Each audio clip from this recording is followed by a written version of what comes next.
হাসান নাসরুল্লাহকে লক্ষ্য করে লেবাননে ইসরায়েলের ব্যাপক হামলা। যুক্তরাষ্ট্র ক্ষমতায় পালাবদল নিয়ে চরম অনিশ্চয়তায় জেলেনস্কি। নেতানিয়াহু জাতিসংঘের মঞ্চে উঠতেই যে কারণে ওয়াক আউট করলেন বিশ্ব নেতারা। সর্বশেষে জানিয়ে দিব লেবাননের যোদ্ধাদের প্রধান নেতা কি বেঁচে আছেন, জানবেন বিস্তারিত। হাসান নাসরুল্লাহকে লক্ষ্য করে লেবাননে ইসরায়েলের ব্যাপক হামলা।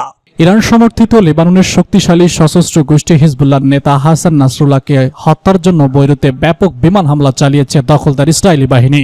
দ্য গার্ডিয়ানের এক প্রতিবেদনে এসব তথ্য জানা গেছে। প্রতিবেদনে বলা হয়েছে, স্থানীয় সময় শুক্রবার বিকেলে লেবাননের রাজধানীতে 6টি বিশাল বিস্ফোরণের শব্দ শোনা গেছে।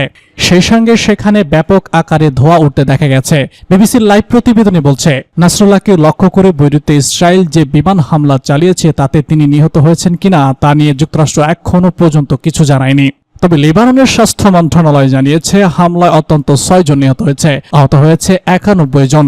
হিজবুল্লাহ সূত্রের বরাত দিয়ে অনেক মিডিয়ার খবরে বলা হয়েছে নাসরুল্লাহ বেঁচে আছেন। ইরানের প্রেসিডেন্ট মাসুদ পেজেন্সি হাসান নাসরুল্লাহকে লক্ষ্য করে ইসরায়েলের অতর্কিত এই হামলার কড়া নিন্দা জানিয়েছেন।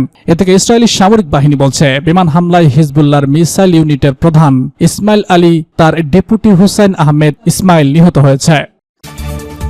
যুক্তরাষ্ট্রের ক্ষমতায় রদবদল নিয়ে চরম অনিশ্চয়তায় জেলেনস্কি। বিদায়ী মার্কিন প্রেসিডেন্ট জো বাইডেনের সঙ্গে শেষবার হোয়াইট হাউসে দেখা করেছেন ইউক্রেনের প্রেসিডেন্ট ভলোদিমির জেলেনস্কি। প্রায় শেষবারের মতো ইউক্রেনের জন্য বাড়তি $240 কোটি সামরিক সহায়তা মঞ্জুর করলেন বাইডেন। জানুয়ারি মাসে প্রেসিডেন্ট হিসেবে তার মেয়াদ শেষ হওয়ার আগে আরও $550 কোটি সামরিক সহায়তারও আশ্বাস দিয়েছেন তিনি। এরপর কে নতুন মার্কিন প্রশাসনের হাল ধরবেন সে বিষয়ে অনিশ্চয়তা সত্ত্বেও বাইডেন বলেছেন, এখন আমরা ইউক্রেনের সঙ্গে আছি, ভবিষ্যতেও থাকব। যুক্তরাষ্ট্রের প্রেসিডেন্টের নির্বাচনের ঠিক আগে জেলেনস্কি চরম অনিশ্চয়তার মুখে পড়েছেন। ডেমোক্রেটিক দলের প্রেসিডেন্ট পদপ্রার্থী ও বর্তমান ভাইস প্রেসিডেন্ট কমলা হ্যারিস নির্বাচনে জিতলে ইউক্রেনের জন্য মার্কিন সহায়তা অব্যাহত থাকবে এমন আশ্বাস পেয়েছেন তিনি। কিন্তু রিপাবলিকান দলের পদপ্রার্থী ডোনাল্ড ট্রাম্প আবার হোয়াইট হাউসে প্রবেশ করলে সেই সংহতিতে প্রবল ধাক্কা খাবে সে বিষয়ে কোনো সন্দেহ নেই। ট্রাম্প প্রয়োজনে ইউক্রেনের ভূখণ্ডের কিছু অংশে রাশিয়ার নেতৃত্ব মেনে নিতে আশেপাশের পথে আগানোর ইঙ্গিত দিয়েছেন। হ্যারিস ট্রাম্পের বিরুদ্ধে রাশিয়ার প্রেসিডেন্ট ভ্লাদিমির পুতিনের নীতির প্রতি সমর্থনের অভিযোগ এনেছেন। তার মতে এমন প্রস্তাব বিপজ্জনক, একেবারেই গ্রহণযোগ্য নয়। ট্রাম্প এক সংবাদ সম্মেলনে বলেছেন তিনি শুক্রবার জেলেনস্কির সঙ্গে সাক্ষাৎ করছেন। এর আগে বুধবার নর্থ ক্যারোলিনা রাজ্যে একটি নির্বাচনী প্রচারণার সভায় তিনি জেলেনস্কির বিরুদ্ধে ক্ষোভ প্রকাশ করে বলেছেন, আমেরিকা এমন এক নেতাকে কোটি কোটি ডলার দিয়েছে তিনি কোনো বোঝাপড়া করতে প্রস্তুত নয়। তার মতে বর্তমান পরিস্থিতির তুলনায় যে কোনো মূল্য শান্তি চুক্তি করা অনেক ভালো। আমেরিকা সফরের শুরুতে জেলেনস্কি যেভাবে বাইডেনের সঙ্গে অস্ত্র কারখানা পরিদর্শন করেন, নির্বাচনের আগে এমন আচরণেও আলোচনা করেন ট্রাম্প। ইউক্রেনের জন্য মার্কিন যুক্তরাষ্ট্র তথা পশ্চিমা বিশ্বের সহায়তা কতটা সম্ভব ট্রাম্প প্রুফ করতে বাইডেন প্রশাসন আগামী মাসে জার্মানিতে এক উচ্চ পর্যায়ের বৈঠকের পরিকল্পনা করছে। 50টিরও বেশি দেশের সহায়তার মধ্যে সমন্বয়ের মাধ্যমে ন্যাটোর নেতৃত্বে রাশিয়া হামলা মোকাবেলায় ভবিষ্যতে ইউক্রেনকে সাহায্য করার পথ খোলা রাখার চেষ্টা করছে বাইডেন। তবে তিনি জেলেনস্কির অনুরোধ মেনে রাশিয়ার গভীরে ক্ষেপণাস্ত্র হামলার ছাড়পত্র দেবেন কিনা তা এখনও স্পষ্ট নয়। ইউক্রেনের পূর্বে রাশিয়ায় বেড়ে চলা সাফল্যের মুখে জেলেনস্কি যুদ্ধের গতি বদলাতে এমন পদক্ষেপ নিতে বদ্ধপরিকর। নেতানিয়াহু জাতিসংঘের মঞ্চে উঠতেই যে কারণে ওয়াক আউট করলেন বিশ্ব নেতারা। শুক্রবার জাতিসংঘ সাধারণ পরিষদের ৭৯তম অধিবেশনে ভাষণ দিয়েছে ইসরায়েলের প্রধানমন্ত্রী বেনিয়ামিন নেতানিয়াহু। তবে তিনি মঞ্চে ওঠার সঙ্গে সঙ্গে সেখানে উপস্থিত অনেক রাষ্ট্রপ্রধান এবং তাদের প্রতিনিধিরা ওয়াক আউট করেন। গণমাধ্যমের প্রতিবেদনে দেখা গেছে প্রথমে তুরস্কের স্থায়ী রাষ্ট্রদূত অধিবেশন কক্ষ থেকে বের হয়ে যান, এরপরে একে একে তার পিছনে আরও বের হতে থাকেন। এ সময় পাকিস্তানের প্রধানমন্ত্রী শেহবাজ শরীফের নেতৃত্বাধীন প্রতিনিধি দলও ঘটনাস্থল ত্যাগ করে।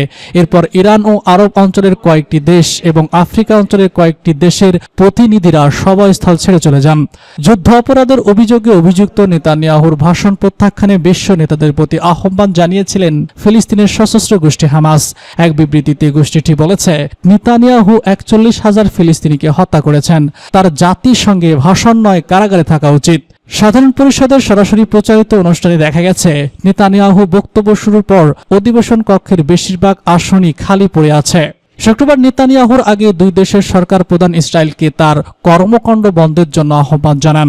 স্লোভাকিয়ার প্রধানমন্ত্রী বয়কট গোবুল বলেছেন, নেতানিয়াহু এখনই এই যুদ্ধ বন্ধ করুন। এরপরই ভাষণ দেন পাকিস্তানের প্রধানমন্ত্রী শেহবাজ শরীফ। তিনি গাজা ইসরায়েলি হামলা সম্পর্কে বলেন, এটি কেবল একটি সংঘাত নয়, এটি ফিলিস্তিনের নিরপরাধ মানুষকে নিয়মতান্ত্রিক হত্যা। এদিকে নেতানিয়াহু প্রায় আধা ঘন্টার মতো কথা বলেন। ওই সময় তিনি হামাস ও হিজবুল্লাহর কড়া সমালোচনা করেন। নেতানিয়াহু বলেছেন, যতক্ষণ পর্যন্ত তারা তাদের লক্ষ্য অর্জন না করবেন ততদিন যুদ্ধ অব্যাহত থাকবেন। লেবাননের যোদ্ধাদের প্রধান নেতা কি বেঁচে আছেন, জানাবো বিস্তারিত। লেবাননের সশস্ত্র গোষ্ঠী হিজবুল্লাহর প্রধান নেতা হাসান নাসরুল্লাহকে লক্ষ্য করে বিমান হামলা চালিয়েছে ইসরায়েল। শুক্রবার হিজবুল্লাহর সদর দপ্তর লক্ষ্য করে লেবাননের রাজধানী বৈরুতে হামলা চালানো হয়। এরপর যত সময় গড়াচ্ছে ততই তার নিহত বা আহত হওয়ার বিষয়টি জোরালো হচ্ছে। 32 বছর ধরে নেতৃত্ব দিয়ে ইরান সমর্থিত গোষ্ঠীকে আজকের সুসংহতি অবস্থানে এনেছে হাসান নাসরুল্লাহ। মধ্যপ্রাচ্য তার প্রভাব ব্যাপক। ফিলিস্তিন ভূখণ্ড গ্রাস করা ইসরায়েলের খায়েশ পূরণে অন্যতম বাধা হাসান নাসরুল্লাহ ও তার বাহিনী। যদি বেনিয়ামিন নেতানিয়াহুর মাথা ব্যথার অন্যতম কারণ হাসান নাসরুল্লাহ আহত নিহত হন, তবে সেটি এ যাবৎকালে ইসরায়েলের বড় বিজয় হবে। বিমান হামলার বেশ কয়েক ঘন্টা পার করলেও কোনো পক্ষ হাসান নাসরুল্লাহর ব্যাপারে স্পষ্ট বিবৃতি দেয়নি। ইসরায়েলের প্রতিরক্ষা বাহিনী বলছে, ইসরায়েলি বিমান বাহিনী শুক্রবার সন্ধ্যায় লেবাননের রাজধানী বৈরুতে ব্যাপক বিমান হামলা চালিয়েছে। তারা হিজবুল্লাহ সদর দপ্তরের সফল আঘাত করেছে। বহু গোলায় ধ্বংসস্তূপে পরিণত হয়েছে গোটা কম্পাউন্ড।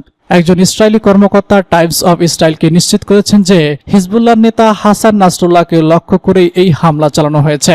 তিনি সে সময় কমান্ডো সেন্টারে ছিলেন। হাসান নাসরুল্লাহকে হত্যার সিদ্ধান্তের পর গত সপ্তাহ থেকে তার গতিবিধি নির্ভুলভাবে পর্যবেক্ষণ করা হচ্ছিল।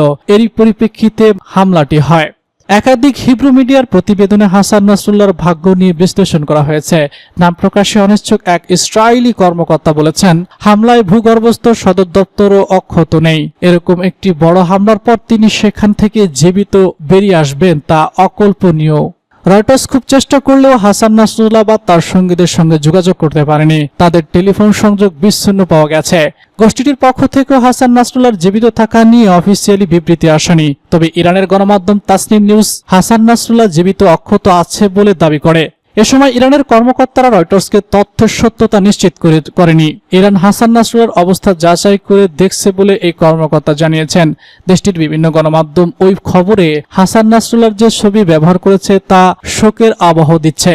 এদিকে হাসান নাসরুল্লাহর মৃত্যুর সংবাদ মধ্যপ্রাচ্যের বিভিন্ন অঞ্চলে ছড়িয়ে পড়েছে। তিনি নিহতের খবরে সিরিয়ায় ইদলিব মিষ্টি বিতরণ করেছে স্থানীয় মানুষ। এক ভিডিওতে তাদের উল্লাস করতে দেখা যায়। শুক্রবার হামলায় হাসান নাসরুল্লাহ নিহত হয়েছে কিনা তা জানতে চাইলে ইসরায়েলি এক কর্মকর্তা রয়টার্সকে বলেছেন, আমি মনে করি এ ব্যাপারে এখন কথা বলা খুব তাড়াতাড়ি বলে গণ্য হবে। আমরা সফল হলে কখনো কখনো তারা সত্য গোপন করে।